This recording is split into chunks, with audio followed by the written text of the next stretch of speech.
Lagi asik-asik nyari kerang malah ada penampakan Pak Bos. Ih, serem Pak Bos. Ih. Halo, assalamualaikum Pak Bos. Hari ini kita mau cari kerang kijing ya Pak Bos, di kali dekat rumah kita ini Pak Bos. Karena kan sekarang musim panas ya Pak Bos ya, nggak pernah ada hujan. Air-air sungai ini udah mulai surut, udah mulai kering.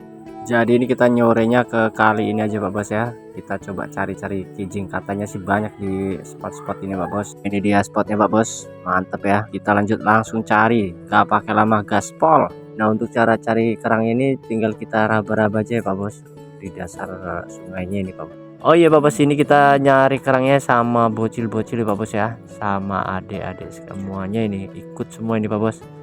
Nah, ini kita sambil nyore, sambil rekreasi aja lah Pak Bos, daripada di rumah.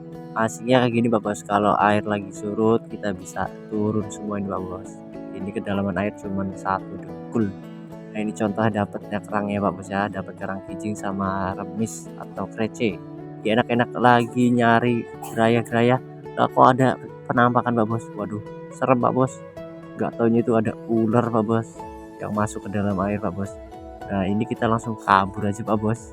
Kita cari spot yang lain aja Pak Bos. Nah, di sini yang lebih aman kayaknya sih Pak Bos. Di sini airnya lebih dangkal ya. Nah, ini mbakku juga lagi milah-milahin remis yang bercampur sama pasir ya.